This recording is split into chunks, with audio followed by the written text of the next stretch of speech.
Hello, मैं हूं हरप्रीत। आज हम बात करेंगे लिटरेसी एक्टिविटीज़ को लेकर। लिटरेसी क्या होती है? सबसे पहले हम यह जानेंगे लिटरेसी जो है वो है हमारी एबिलिटी रीड करने की या लिखने की। पढ़ना लिखना बहुत ज़रूरी रहता है बच्चों के लिए, चाहे बच्चा कोई भी है। ऑटिज़म में बच्चे थोड़ा अपने न्यूरोटिपिकल किड्स के मुकाबले, न्यूरोटिपिकल पीयर्स के मुकाबले थोड़ा डिफरेंटली सीखते हैं, देर में सीखते हैं। इसलिए उनके लिए कुछ ऐसी एक्टिविटीज़ डिज़ाइन करनी चाहिए जिससे बच्चे इजीली कॉन्सेप्ट्स को समझ पाएँ। तो आज मैं कुछ ऐसी एक्टिविटीज़ आपके साथ लिटरेसी एक्टिविटीज़ शेयर कर रही हूँ जो बच्चों को हेल्प करेंगी उनकी एजुकेशन में, उनके एकेडमिक लेवल को ऊपर करने में। सबसे पहले जो बात करूँगी रीडिंग की। रीडिंग अगर आप बच्चों के साथ सिंपली उसको पॉइंट करके पिक्चर्स को बता रहे हैं, बच्चा आपको फॉलो कर रहा है, that is the main thing कि बच्चों की वोकैबुलरी पे आप वर्क कर रहे हैं।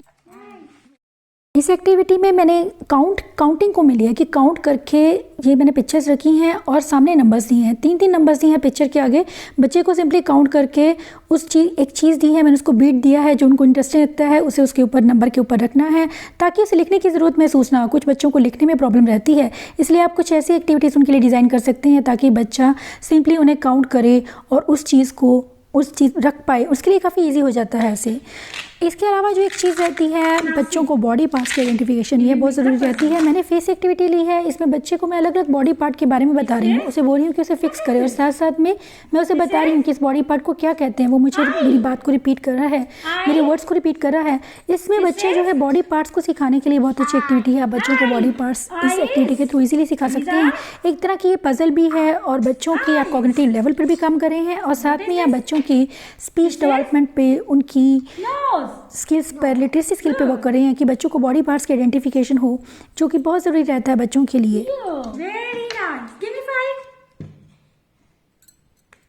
इसके बाद अगर मैं नेक्स्ट लेवल की बात करूं, अगर आपका बच्चा फेस के पार्ट्स को लगा लेता है तो आप पूरी बॉडी के पार्ट्स को ले सकते हैं ताकि बच्चा अपनी बॉडी को लेकर अवेयर रहे, उसे पता लगे कि किस पार्ट को क्या कहते हैं। मैंने सामने कुछ वर्ड्स रखे हैं, जो बॉडी पार्ट्स हैं उनको रखा है और बच्चे को सिंपली उस पिक्चर को देखकर, उसमें एरो बने हुए हैं और एरो के सामने उसको उस ब्लैंक की जगह पर उस बॉडी पार्ट का नाम रखना है। लेबलिंग बच्चों को सिखाना बहुत ज़रूरी है। बच्चे को पता होना चाहिए कि किसी चीज़ को क्या कहते हैं।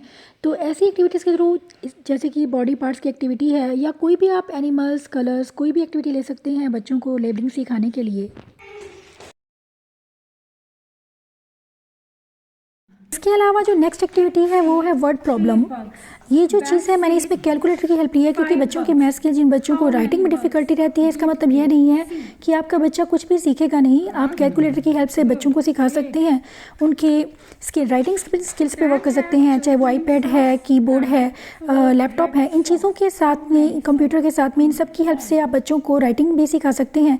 मैंने वर्ड प्रॉब्लम ली है। वर्ड प्रॉब्लम्स में मैंने जो पहला लिया है, बच्चे को पूछना, उसको सिंपल एडिशन करना माइंड में कि कितने होंगे। कि ये जो एक्टिविटी है बच्चों को हेल्प करती है उनके मैथ स्किल्स को डेवलप करने में और साथ ही कैलकुलेशन में। 4 more come.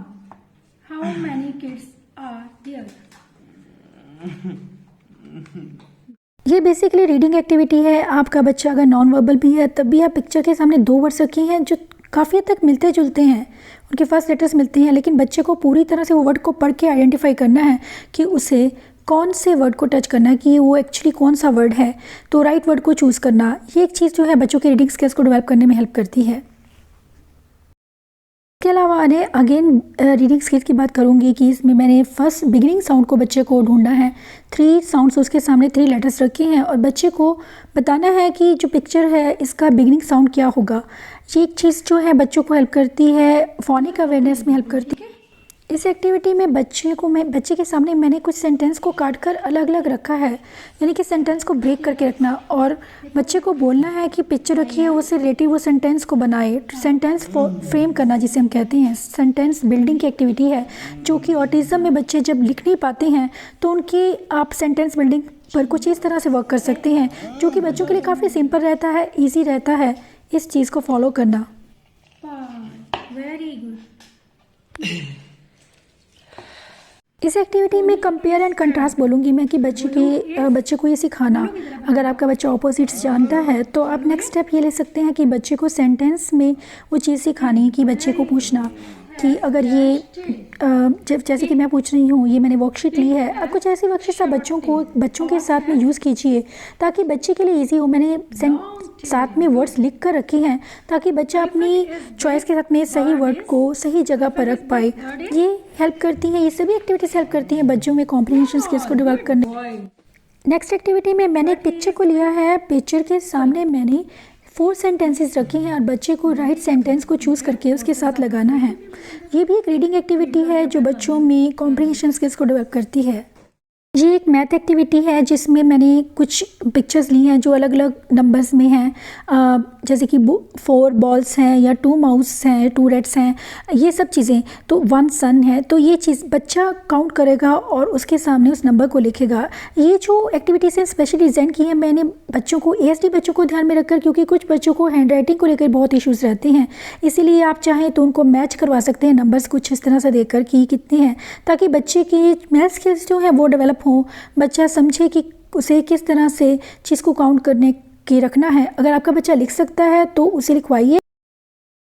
नेक्स्ट एक्टिविटी जो है इसमें मैंने कुछ कैटरपिलर्स बनाए हैं, बहुत इंटरेस्टिंग रहती है बच्चों के लिए। ऐसी कुछ आर्ट एक्टिविटीज़ आप डिज़ाइन कर सकते हैं जो बच्चों में लिटरेसी स्किल्स को डेवलप करे, जो बच्चों के लिए बहुत इजी रहता है। बहुत अच्छा बच्चे इसको करते हैं क्योंकि इससे उनको सेंसरी इनपुट मिल रहा है। बच्चे को फिंगर पेंट करना है और जो नंबर मैंने सामने दिया है बच्चे को उतना ही गिनकर उसकर फिंगर से स्टैम्प लगानी है ताकि बच्चे को ये पता रहे कि मुझे कहाँ पर रुकना है। इस एक्टिविटी में मैंने डॉट्स के साथ स्ट्रॉबेरी का पिक्चर बनाया है, आप देख सकते हैं। डॉट्स कनेक्ट करना ये एक एक्टिविटी है जिसमें मैंने नंबर्स दिए, साथ में बच्चे को ऑर्डर में बताना, असेंडिंग ऑर्डर 1 से 2 को ज्वाइन करेंगे। मैंने अलग अलग डॉट पे नंबर्स दिए, मैंने हर एक डॉट पर नंबर नहीं दिया है, बच्चे को सिर्फ उस एक पैटर्न पे आगे बढ़ना है। बच्चों की राइटिंग स्किल डेवलप करने के लिए अच्छी एक्टिविटी है और साथ ही बच्चों के मैथ स्किल्स को इम्प्रूव करने में हेल्प करती है। Next one is picture puzzle. Picture math puzzle कहूँगी इसको मैं। इसमें मैंने नंबर पज़ल भी कह सकते हैं, पिक्चर पज़ल भी कह सकते हैं, अगर आपका बच्चा विजुअली चीज़ों को आइडेंटिफाई कर पाता है। इसमें जो फर्स्ट 2 तरह से मैं करवा रही हूँ इसको। फर्स्ट टाइम में आप क्या करेंगे, कुछ पार्ट्स निकाल को और बच्चे को बोलेंगे कि उनको बीच में जहाँ से पार्ट्स निकले हुए हैं उन पार्ट्स को वहाँ रखे कि कहाँ पर रखना है उसको। तो ये एक चीज़ बच्चा नंबर को आइडेंटिफाई करके या पिक्चर को आइडेंटिफाई, पार्ट को आइडेंटिफाई करके, पिक्चर के पार्ट को आइडेंटिफाई करके वो रखेगा। जैसे कि 2 नंबर यहाँ पर नहीं है तो वो 2 को लगाएगा। इस तरह से कुछ ऐसे पजल्स आप बच्चों को दे सकते हैं। इसके अलावा आप कुछ पार्ट्स जो हैं सभी पार्ट्स रख दीजिए इकट्ठे, सभी पीसेस को रख दिया आपने और बच्चे को बोलेंगे कि उसे सिंपली 1 to 10 ऑर्डर में, सीक्वेंस में 1 to 11 सीक्वेंस ऑर्डर में लगाना है उसको। तो ये एक चीज़ जो है बच्चों में उनके विजुअल स्किल्स पे वर्क करती है और साथ ही बच्चों के मैथ स्किल्स पे आप वर्क करें। इस एक्टिविटी में आप बच्चे के ना सिर्फ विजुअल स्किल्स पे वर्क कर रहे हैं बल्कि उनके मैथ स्किल्स पे भी वर्क कर रहे हैं।